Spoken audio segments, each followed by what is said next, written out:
क्या आप जानते हैं कि पानी में नीचे जाने पर हमारे खून का रंग हरा क्यों हो जाता है? क्या आपको पता है कि दुनिया में एक जगह इतना सारा सोना मौजूद है कि आप 4 किलोग्राम सोने के मालिक बन सकते हैं, लेकिन वो जगह कहाँ है? क्या आप दुनिया के सबसे अकेले और अलग पेड़ के बारे में जानते हैं जिसके आसपास मीलों दूर तक कुछ भी मौजूद नहीं है? या फिर क्या आपको उस देश का नाम पता है जहाँ सरकार कर्ज का पैसा वसूल करने के लिए लोगों की अंडरवियर तक नीलाम कर देती है? क्या आपको पता है कि दुनिया में एक ऐसा युद्ध भी हुआ था जिसे सिर्फ आलू के दम पर जीत लिया गया था? फैक्ट नंबर 1, कई खेलों में प्लेयर को चोट लगने या कोई परेशानी होने की स्थिति में उसके प्रॉक्सी को मैदान में गेम खेलने के लिए भेजा जाता है। प्रॉक्सी उस व्यक्ति को कहा जाता है जो मेन प्लेयर की गैर मौजूदगी में उसकी तरफ से टीम के लिए खेलता है। लेकिन क्या आपने कभी प्रॉक्सी मैरिज के बारे में सुना है, जो अमेरिका के कई राज्यों में काफी ज्यादा प्रचलित है? दरअसल प्रॉक्सी शादी के जरिए कैलिफोर्निया, कोलोराडो, टेक्सास और मोन्टाना जैसे राज्यों में रहने वाले आर्मी के जवानों को खास अधिकार दिया जाता है, जिसके तहत दूल्हा या दुल्हन किसी एक पार्टनर की गैर मौजूदगी में प्रॉक्सी के जरिए शादी की जाती है। इस नियम के तहत अगर दूल्हा किसी जरूरी काम की वजह से अपनी ही शादी में नहीं आ पाया तो वो अपनी जगह पर किसी दोस्त या रिश्तेदार को प्रॉक्सी बनाकर शादी कर सकता है। ठीक इसी प्रकार आर्म फोर्स में काम करने वाली महिला को भी अपनी शादी में किसी और लड़की को प्रॉक्सी बनाकर दुल्हन की जगह पर शादी करने की इजाजत होती है। इतना ही नहीं, कई बार तो इस शादी में दूल्हा और दुल्हन दोनों ही शामिल नहीं हो पाते हैं। ऐसे में दोनों की प्रॉक्सी के जरिए शादी करवाई जाती है और इसे डबल प्रॉक्सी मैरिज कहा जाता है। फैक्ट नंबर 2, आमतौर पर जब किसी इंसान के ऊपर कोई पक्षी या चिड़िया बीट कर देती है तो हर किसी का मुंह बन जाता है। वहीं गाड़ियों पर पक्षी की बीट से उसका लुक पूरी तरह से खराब हो जाता है, लेकिन रूस के लोग ऐसा बिल्कुल भी नहीं मानते हैं। दरअसल रूस में जब किसी व्यक्ति के ऊपर पक्षी बीट करता है तो ये उसे सौभाग्य यानी गुड लक मानते हैं। इस देश के लोगों का मानना है कि पक्षियों की बीट समृद्धि और कामयाबी की निशानी होती है, इसलिए यहाँ के लोगों पर जब कभी कोई पक्षी बीट करता है तो वो बहुत ज्यादा खुश हो जाते हैं। इतना ही नहीं, अगर रूस में लोगों की कार पर कोई चिड़िया या कबूतर बीट कर दे तो वो उसे साफ भी नहीं करते हैं। उनका मानना है कि ऐसा करने से उनका बनता हुआ काम बिगड़ जाएगा और उन्हें सफलता प्राप्त नहीं होगी। इसलिए रूस में पक्षियों की बीट को गोल्ड से कम नहीं समझा जाता है।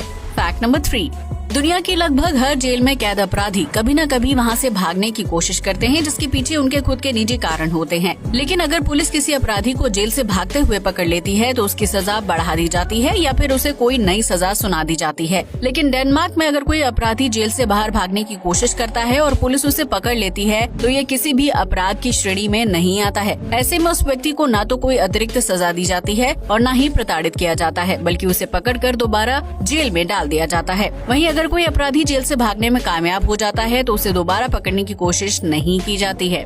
फैक्ट नंबर 4, यूँ तो माना जाता है कि पश्चिमी देश कल्चर और पहनावे के मामले में एशियाई देशों से काफी आगे और एडवांस हैं। लेकिन अगर आप पश्चिमी देशों के नियम कानूनों के बारे में सुनेंगे तो शायद आपकी ये सोच पूरी तरह से बदल जाएगी। भारत में शायद ही किसी महिला को अपने खराब दांत बदलवाने या नकली दांत लगाने के लिए अपनी पति की मंजूरी की जरूरत पड़ती होगी, क्योंकि ये एक निजी काम है। लेकिन अमेरिका के वर्मोंट में ऐसा बिल्कुल भी नहीं है। इस शहर में अगर किसी शादीशुदा महिला को अपने दांत बदलवाने होते हैं तो उसे अपने पति की इजाजत लेनी होती है। इतना ही नहीं, महिला को नकली दांत लगवाने के लिए एक पेपर पर पति की लिखित इजाजत के साथ उसके दस्तखत भी लेने होते हैं, जिसे वो डॉक्टर को दिखाती है। वेरमोंट में लिखित पेपर पर पति के साइन देखने के बाद ही डॉक्टर महिला के दांत बदलने या नकली दांत लगाने का काम करता है, वरना डॉक्टर महिला का इलाज करने से साफ मना कर सकता है। दरअसल इस कानून को बनाने की खास वजह यह है कि पति को अपनी पत्नी की प्राकृतिक और नकली खूबसूरती के बारे में पता होना चाहिए, ताकि उसे अपनी पत्नी की खूबसूरती के मामले में कोई समझौता न करना पड़े।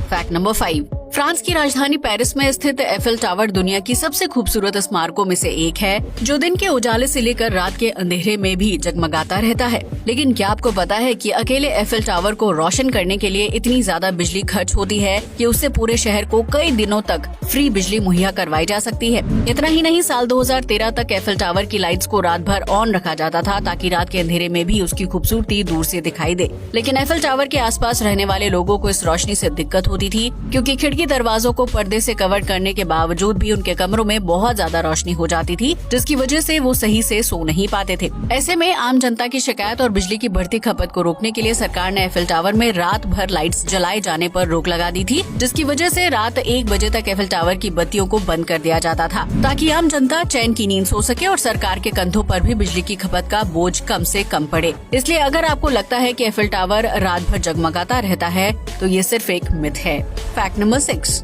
समुद्र की गहराइयों में गोते लगाना और वहाँ की रंगीन दुनिया को देखने का शौक आप में से बहुत से लोगों को होगा, लेकिन पानी के अंदर जाने से पहले आपका ये जान लेना बहुत जरूरी है कि वहाँ पहुँचने पर इंसानी बॉडी में क्या बदलाव आते हैं। अगर आप समुद्र में 30 फीट से ज्यादा गहराई में जाते हैं तो वहाँ आपके खून का रंग लाल से बदलकर हरा हो जाएगा। ऐसा इसलिए होता है क्योंकि पानी के अंदर 30 फीट की गहराई के बाद लाल लाइट इंसानी शरीर तक नहीं पहुँच पाती है। ऐसे में इंसान के खून का रंग लाल के बजाय हरा दिखने लगता है। हालांकि असल में खून का रंग लाल ही रहता है, लेकिन लाइट की कमी की वजह से 30 फीट की गहराई में खून हरे रंग का दिखाई देने लगता है। ऐसे में अगर पानी के अंदर आपको कभी चोट लग जाए और खून निकलने लगे तो आपको हरे रंग का खून देखकर घबराने की जरूरत नहीं है।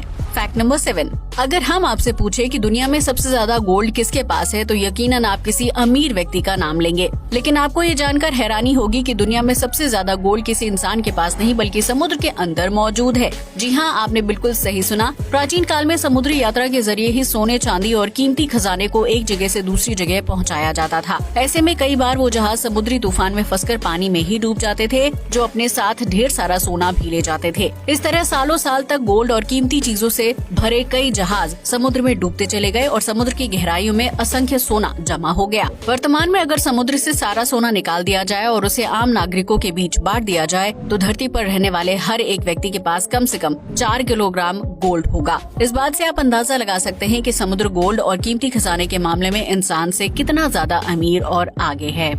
फैक्ट नंबर 8, यूं तो दुनिया भर में कई जंगल और पेड़ पौधे मौजूद हैं जो इंसान और जीव जंतुओं को ऑक्सीजन, फल, फूल और लकड़ी देने का काम करते हैं। हालांकि बीतते समय और शहरों की बढ़ती संख्या की वजह से जंगलों की लगातार कटाई हो रही है, जिसका असर बड़े पैमाने पर देखा जा सकता है। लेकिन क्या आप जानते हैं कि दुनिया में एक ऐसा पेड़ भी मौजूद है जो बिल्कुल अकेला है लेकिन फिर भी अपनी जगह पर जस के तस खड़ा है? अगर नहीं तो हम आपको बता दें कि दुनिया का सबसे अकेला पेड़ सहारा रेगिस्तान में उगा है, जिसके आसपास दूर दूर तक कोई पेड़ या छोटा पौधा भी मौजूद नहीं है। आपको ये जानकर हैरानी होगी कि इस पेड़ के 400 किलोमीटर के एरिया में कोई भी पेड़ या पौधा नहीं है, फिर चाहे आप किसी भी दिशा में चले जाएं। इतना ही नहीं, इस अकेले पेड़ की खोज एक ड्राइवर ने की थी जिसने शराब के नशे में अपनी गाड़ी को इस पेड़ से टकरा दिया था। उसके बाद जब उसे होश आया तब वो सहारा के रेगिस्तान में तपती धूप में अकेले खड़े उस पेड़ को देखकर हैरान रह गया था और उसने इस पेड़ की तस्वीर क्लिक कर ली, जो सोशल मीडिया पर देखते ही देखते वायरल हो गई। फैक्ट नंबर 9, द्वितीय विश्व युद्ध के दौरान लगभग हर देश एक दूसरे पर हमला करके ज्यादा से ज्यादा ताकतवर बनने की कोशिश में लगा हुआ था। इस दौरान सैकड़ों सैनिकों समेत आम लोगों की मौत हुई थी। लेकिन क्या आप जानते हैं कि द्वितीय विश्व युद्ध के दौरान एक ऐसी भी जंग हुई थी जिसमें आलू का इस्तेमाल हुआ था? अगर नहीं तो हम आपको बता दें कि द्वितीय विश्व युद्ध के दौरान अमेरिका की नौसेना ने जापान की नौसेना पर ढेर सारे आलू से हमला कर दिया था, जिससे घबराकर जापानी सेना ने हार मान ली थी। दरअसल जापानी सेना को लगा कि अमेरिका ने उन पर ग्रेनेड से हमला कर दिया है, इसलिए इस हमले से बचने के लिए उन्होंने पहले ही हार मान ली। लेकिन इसके ठीक उल्टा, दरअसल युद्ध लड़ते लड़ते अमेरिकी सेना के हथियार और बम खत्म हो गए थे, इसलिए उन्होंने खाने के लिए इस्तेमाल होने वाले आलू फेंककर जापान की सेना को डराने की कोशिश की। अमेरिकी सैनिक नहीं जानते थे कि उनका ये आइडिया इतना काम करेगा कि जापानी सैनिक आलू को बम समझकर तुरंत हार मान लेंगे और इस तरह इस युद्ध में अमेरिका की जीत हो गई थी। फैक्ट नंबर 10, दुनिया भर के कई देशों की तरह यूक्रेन के नागरिक भी बैंक के जरिए सरकार से कर्ज लेते हैं, जिसे लोन कहा जाता है। ऐसे में उस व्यक्ति को महीने में कुछ राशि बैंक को वापस देनी होती है और इस तरह वो धीरे धीरे अपना कर्ज चुकाता है। लेकिन अगर वो व्यक्ति किसी वजह से लोन नहीं चुका पाता है तो यूक्रेन सरकार उसके अंडरवियर तक की नीलामी करने से भी पीछे नहीं हटती है। जी हाँ, आपने बिल्कुल सही सुना। यूक्रेन सरकार ने लोगों से कर्ज वसूल करने के लिए बहुत ही अजीबोगरीब कानून बनाया है, जिसके तहत वो कर्ज लेने वाले व्यक्ति की निजी संपत्ति के साथ साथ उसके अंडरवियर तक को नीलाम कर देती है। ऐसा ही एक मामला कुछ दिनों पहले सामने आया था, जब सरकार ने कर्ज न चुका पाने की स्थिति में एक व्यक्ति के अंडरवियर को 50 रुपए में नीलाम किया था।